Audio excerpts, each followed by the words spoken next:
Hello and welcome back to another episode of Bedtime Stories. My name is Tracy and I'm your host.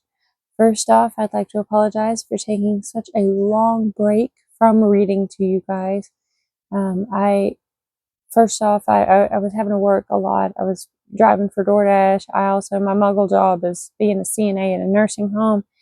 And I got sick with belly bug because everybody there was sick with belly bug, and I'm only just now better enough to read. So, but we're working on the Canterbury Tales by Geoffrey Chaucer, and this is the goodness gracious. I got some tea. Do you have your water next to your bed? Have you brushed your teeth? Did you do your stretches? Have you gone pee in the potty? All right. Well, you make sure you take care of that. You're responsible for you. You got to take care of you. You got it? Okay. Cool beans. This is the prologue to the Reeve's tale. And let's just get to it. When people had laughed about this frivolous case of Absalom and Handy Nicholas, the different ones had different things to say, but mostly laughed, accepting it as play. And at this story I saw no man grieve, unless it were but one, Oswald the Reeve. Since carpentry had been his craft by training, he found some anger in his heart remaining, and grumbled and was somewhat piqued with it. My life, he said, I could pay you every bit, with a proud miller and the bait he nibbled, if I took any pleasure in being ribbled. But I am old, age blunts my taste for fun. I live on fodder now, grass time is done. This white top that I have spells my long cares. My heart, too, fails as plainly as my hairs. We're meddlers, open arses, that's our curse. We old men, as that fruit keeps getting worse, till finally it rots in hay or mold. Even so it is with us as we grow old. Until we are rotten, we are never ripe. We still keep dancing while the world will pipe. We find our will sticks ever on this nail. We have a white head matched with a green tail, just as a leek has, though our powers grow tame. Our will yearns after folly just the same. We talk, and when we have lost the power to do, we talk when we have lost the power to do, and our old ashes the faked fire shows through. The raked fire. Did I say faked? In our old ashes, the raked fire shows through. Sorry. We have, as I'll point out, 4 coals, no less, boasting, lying, anger, covetousness. Along with age, these 4 sparks always go. For while our limbs may stiffen and turn slow, desire will never fail us. That's the truth. And I myself had always a colt's tooth. For all the years that now are past and done, since first my tap of life began to run, for at my very birth, beyond a doubt, death drew the tap of life and let it out. And ever since the tap has run away, till almost empty is the keg today. The stream of life falls to the bottom rim. Well may the happy tongue lift up a hymn to griefs outlived that long ago it bore. With old folk there is dotage, and no more. Our Lord the host, as soon as he had heard the Reeve's discourse, put in his kingly word. He said, what does it come to, all this wit? Why should we talk all day of holy writ? The devil taught a Reeve to preach no fail, or a cobbler how to doctor or to sail. Don't waste our time. Tell what you have to say. It's 7:30. Here's Deptford on our way. Greenwich is yonder, with many a scoundrel in it. If you've a tale, it's high time to begin it. Now, sirs, I beg you, said Oswald the Reeve, that none of you will be upset or grieve. If I should take him down from his high horse, it's always proper to answer force with force. The drunken miller here has told us all about a carpenter who took a fall. Perhaps in scorn, since I myself am one, with leave I'll pay him back before I am done. I'll speak his low talk just as he has spoken. I pray to God he gets his neck well broken. In my eye he can see what mote there is, but what he can't see is the beam in his. Thus begins the Reeve's tale. At Trumpington, near Cambridge, a brook flows. Across this brook, moreover, a bridge goes. And on the said brook stands a mill as well, and sober truth is all this that I tell. A miller lived there once for many a day, who dressed up like a peacock. He could play the bagpipes, wrestle, shoot his bow, and fish, mend nets, and lathe a wooden cup or dish. He wore a long knife always at his belt, keen as a sharpened sword its edges felt. A fancy dagger, too, he kept upon him, and no man dared to put a finger on him. He kept a Sheffield blade inside his hose. He had a round face and a flattened nose. His skull had no more hair than a bald ape. He went to market looking for a scrape. And anyone who was bold enough to lay a hand on him, he swore he'd soon repay. He was for fact a thief of corn and meal, and sly at that, well versed in how to steal. He was christened Simon, Simkin by nickname. As for his wife, from noble kin she came. Her father was the parson of the town, and handsome was the dowry that he paid down. For Simkin with his blood would be allied. She was brought up in a convent in his pride. Simkin refused to take a wife, he said, unless she were a maiden and well bred. To keep up his position as a yeoman, proud as a jay she was, and pert, this woman. They made a sight together, did this pair. On saints' days he would march in front of her, the muffler of his hood tied round his head, while she came after in a cape of red, and Simkin sported long hose of the same. No one dared speak to her except as dame, and none so hardy walking by the way, who dared make love or even so much as play, unless he would be killed with Simkin's wife, for fear of Simkin's cutlass or his knife. These jealous men are dangerous, as we know. At least they want their wives to think them so.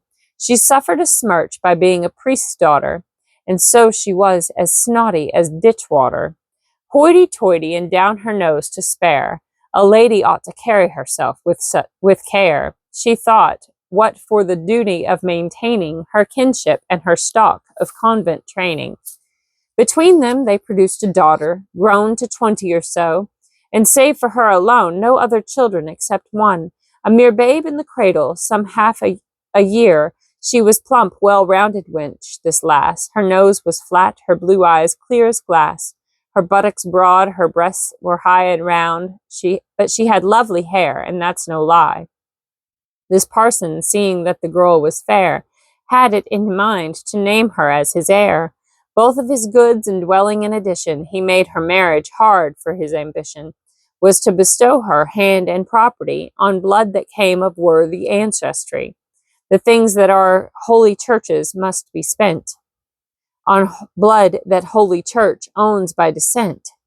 He would not leave his holy blood in the lurch, though he might devour the holy church. A heavy toll this miller took, past doubt, of wheat and barley all the land about.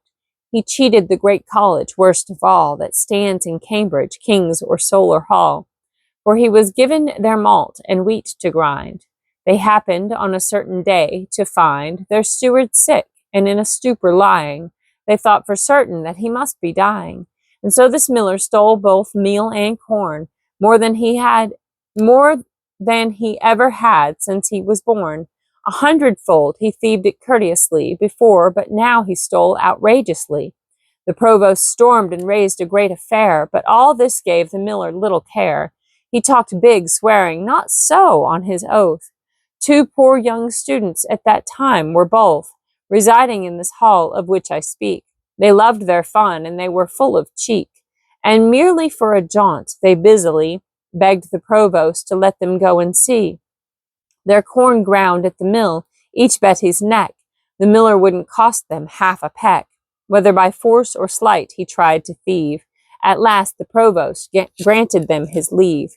John was the name of one, Allen the other. Their birthplace was the same, a town called Strother, far to the north, I cannot tell you where. Allen gathered his stuff for this affair, and got a horse to put the grain sack on, and so off went Alan, the student, off went John. Each with a sword and buckler by his side. John knew the way, he did not need a guide. And at the mill the grain sack down he set. Alan spoke first. "Simkin," he said, "well met. How are your lovely daughter and your wife?" "Alan," said Simkin, "welcome on my life. And also John, what are you doing here?" "Simkin," said John, "without a slave, no fear. A man slaves for himself, or he's a fool. Necessity, say the learned, knows no rule. Our steward, I expect, will soon be dead. His molars ache so steadily in his head. That's why I'm here, and Alan too. We've come to grind our corn, and then to carry it home. Help us get off as quickly as may be." "Just as you want it," Simkin said. "Trust me." "But what will you do while this is going on?" "By God, right by the hopper," answered John. "I'll stand and see just how the corn goes in. I've never watched yet, by my father's kin, the way the hopper jiggles to and fro." "Is that," said Ellen, "what you're going to do? I'll be down underneath then, by my hide, and notice how the grain comes down the slide into the trough. That's what I'll do for sport. For, John, the fact is that I'm of your sort, and I am as bad a miller as you can be." The miller smiled at their simplicity, and thought, so that's it, that's their stratagem. They fancy no one can hornswoggle them. But yet I'll let them have some dust in the eye for all the slight of their philosophy. Excuse me. I was trying to make it rhyme. And yeah. The better the trap, no matter how sly they make it, the more I'll pilfer when I'm ready to take it. Instead of flour, I'll give them only bran. The greatest scholar is not the wisest man. As one time to the wolf remarked the mayor, for all their cunning, a fig is what I care. Out through the doorway he slipped quietly, when he perceived his time in secrecy, and up and down he looked until he found the student's horse, where it was standing bound, behind the mill, beneath a clump of trees. Up to the horse as easily as you please. He went and stripped the bridle off, and when the horse was loose he started for the fen, where there were wild mares running, and thundered in, "Whee-hee!" whinnying on through thick and thin. This miller came back, not a word he spoke, but with the students he began to joke, and worked until the corn was all well ground, and when the meal was in the sack and bound, this John goes out and finds no horse at all. "Help, help, and God's bones," he began to call. "Our horse is gone. Come out here, Allen, man. Step on your feet. Get going if you can. Our provost palfrey lost. Here's a fine deal." This Allen, he forgot both corn and meal. His husbandry was wholly put to rout. "What? Where was he heading?" he began to shout. The miller's wife came leaping in on the run. "Off to the fen," she said. "Your horse is gone, with the wild mares, as fast as he can go, and no thanks to the hand that tied him so. He should have put a better knot in the reins." "Alas," this John said, "Allen, for Christ's pains, put down your sword, and I'll put mine down too. A roe can't run, by God, the way I do. He can't shake both of us. He won't be able. God's heart, why didn't you put him in the stable? God, Allen, you're a fool. Look what you've done." Hell bent away these hapless scholars run, straight toward the fen, Allen and with him John. The miller, when he saw that they were gone, took of their flour half a bushel or so, and told his wife to knead it into dough. "I think these students had their fears," he said, "but a miller can beat a scholar head. For all his knowledge, let them go their way. Look where they go. Yes, let the children play. They'll work before they catch him, I'll be bound." These luckless students ran and thrashed around with, "Whoa, whoa, stand, this way, behind, keep clear. You go and whistle, and I'll hold him here." To cut it short, until the very night, they could not, though they worked with all their might, lay hands upon their nag, he ran so fast, until they caught him in a ditch at last. Weary and wet as a cow is in the rain, Allen, and with him John, came back again. "A curse," said John, "on the day that I was born, for now we'll be in for a ribbing and for scorn. Our meal is stolen, men will call us fool. Yes, both the provost and our friends at school, and specially the miller, damn the day, with Bayard the horse in hand along the way." Back to the mill, thus John moaned in his ire. He found the miller sitting by his fire. for it was night, no farther could they go, but begged him for the love of God to show some comfort and some shelter for their penny. The miller answered them, If there is any, such as it is, you too shall have your part. My house is small, but with your scholar's art, you can by syllogisms make a place a mile wide out of 20 feet of space. See if there's room in this place for us each, or as your way is, puff it up with speech.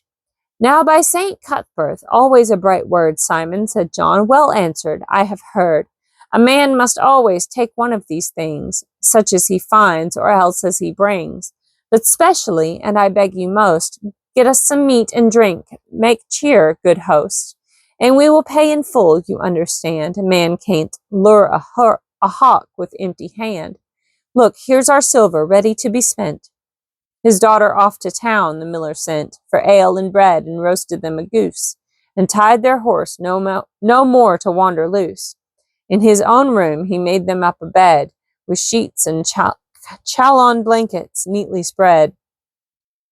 Not more than 10 or 12 feet from his own, his daughter in the same room slept alone, all by herself, in another bed close by. It was the best that could be done, and why? There were no roomier quarters, that was clear. They talked and ate their supper with good cheer, and pulled hard on the strong ale, as seemed best. And when the And when the midnight came, they went to rest. This miller was well oiled by now. His head, he had drunk so much, was pale instead of red. He hiccups, and his voice comes through his nose, as if he had a cold. To bed he goes. And with him goes his wife, jolly and gay, light in the head and frisking like a jay. So well her merry whistle had been wet, under the footboard of their bed they set, the cradle where the child can nurse and rock, and when they finish all that's in the crock, the daughter goes to bed. When she is gone, to bed goes Alan, and to bed goes John. And that was all. They did not need a drug. This sleeping miller had so plied the jug, he snorted like a horse, nor did he mind what might be happening to his tail behind. His wife kept up a counterbass in style. You could have heard them snore for half a mile. The wench snored with them, too, for company. Alan, who listened to this melody, poked John and said, Are you sleeping through this row? Have you ever heard such music before now? There's a fine service to wind up the day between them all. I hope they burn away with itch. Did ever such a racket rend a poor man's ears? The best of a bad end. I'll give them, though. I see I'll have no rest. For the long night, no matter, it's for the best. For John, by all the wealth of church or bench, if I can work it, I'm going to lay that wench. The law itself some easement offers us. For John, there is a maxim that goes thus. If in one point of law a man's aggrieved, then in some other he shall be relieved. Our corn is stolen that we can't gainsay, and we've been in a bad fix this whole day. Now, since my loss is past all cancellation, I will accept instead some compensation. By the soul of God, he said, it shall be so. Alan, this John replied, think twice. You know this miller is a dangerous man, he said. And if he wakes and jumps out of bed, he may do both of us an injury. I hold him, Alan answered, a mere flea. He rose and toward the wench began to creep. This wench lay stretched out flat and fast asleep. He got so near she could not bat an eye before it was too late to raise a cry. To cut the story short, they were at one. Now make hay, Alan, and we'll turn to John. This John lay quiet for a moment or so. He brooded to himself and nursed his woe. This is a wicked prank and no escape. I see that I'm no better than an ape. My pal here, for his troubles and his harms, has got the miller's daughter in his arms. He took a chance and now his needs are fed. While like a sack of chaff, I lie in bed. People will joke about this exploit soon, and I'll pass for a fool and a poltroon. I'll rise and take my chance too, come what may, for nothing ventured, nothing have, they say. He rose, and to the cradle cautiously he went and picked it up, and quietly he put it by his bed's foot on the floor. Soon after this, the good wife ceased to snore. She went out for a leak, and coming back, she missed the cradle. She felt first on one tack, then on another, but cradle there was none. Mercy, she said, I've almost been undone. I almost got into the student's bed. Ah, bless me, then I would have been ill sped. And on she gropes until her fingers find the cradle in the bed, and in her mind she had no thought of anything but good, for there right by the bed the cradle stood. And since the night was dark, she could not see, but by the student crawled in trustfully, and lay quite still, and would have gone to sleep. Presently John the student, with a leap, pitched into this good woman, year in, year out. She had not had for long so merry a bout, for hard and deep he went, he thrust like mad. Such was the jolly life these students had, until the cocks were tuning up their choir. For the third time, Alan began to tire. As dawn came near, for he had worked all night, Molly, he whispered, it will soon be light. I can't stay any longer by your side, but sweetheart, always, though I walk or ride, I am your own forever, till I die. Now, darling, go, said Molly, and goodbye. But wait, I am going to tell you something still. On the way home, as you go past the mill, stop at the door, and there right in behind a good half-bushel loaf of bread you'll find. Kneaded it was, and baked from your own meal, the very same I helped my father steal. And now God keep you safe, sweetheart, God keep. And she was almost in a state to weep. Alan got up. Before it's day, I ought to crawl in with my crony here, he thought, and promptly felt the cradle with his hand. I'm all turned around. I don't know where I stand. My head is fuzzy with my work tonight. By God, I haven't got my bearings right. The cradle makes it certain I've gone wrong, but here's where the miller and his wife belong. And as the devil would have it, groped his way straight to the bed in which the miller lay, and in with John, or so he thought, he eased him, and lay down by the miller instead, and seized him around the neck, and speaking softly said, Wake up, you John, wake up, you dull swine's head. Listen for Christ's soul to some noble sport, for by St. James, although it has been short, flat on her back 3 times in this one night I've rolled the miller's daughter, while for fright you lay here. Have you so? The miller said. False thief, God's dignity, you shall be dead. Traitor, you dared abuse a daughter of mine, false scholar, and she comes of such a line. And he seized Alan by the Adam's apple, and Alan desperately began to grapple with him and let him have it on the nose, and down the miller's chest a red stream flows, and on the floor with nose smashed and teeth broke, they heave and roll like 2 pigs in a poke, and up they get and down again they go, till on a stone the miller stubbed his toe, and took a backward tumble on his wife, who had no notion of this frenzied strife, for she had quickly dozed off with this John, who had not slept all night for what went on. But with the fall her eyes popped open wide, and Holy Cross of Bromham, help, she cried. Into thy hands, O Lord, on thee I call. Wake, Simon, fiends and devils on me fall. Ribs are burst, help, I'm as good as dead. Someone is on my belly and in my head. Help, Simkin, for the wicked students fight. This John sprung up as quickly as he might, and here and there along the walls he fumbled to find his staff. And out she also tumbled, and knew the right nooks better than he could, and by the wall she found a stick of wood, and saw a tiny glimmering of light, where through a crack the moon was shining bright, and by this glint of light she saw the 2, but could not tell for certain who was who, except for something pale that she made out. Seeing this thing of white, she had no doubt. It was a nightcap that the student wore. Closer and closer with her stick she bore, thinking to hit this Alan a good bop, and fetch the miller one on his bald top.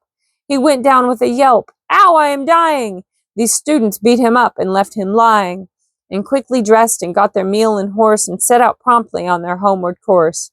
And at the mill they found, as Molly had said, well baked their good half-bushel loaf of bread.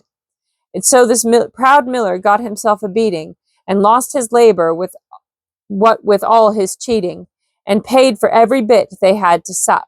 Alan and John, who soundly beat him up, his wife got hers, and so did his daughter too.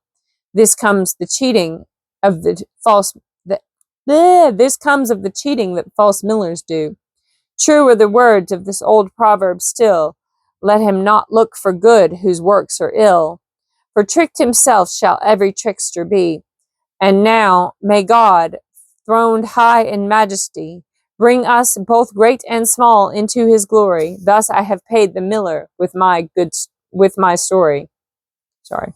Thus I have paid the miller with my story. And that is the end of the Reeve's tale. I hope you enjoyed that. Probably not safe for work. In fact, I will say that that was decidedly not safe for work. Having to do with non-consensual fornication with like minors and stuff. No, not cool. Not cool. So, anyway, I love you very much. I hope you have a good night's sleep. And good night, sleep tight. Don't let the bed bugs bite. And if they do, you bite them back. Arr! Good night. I love you.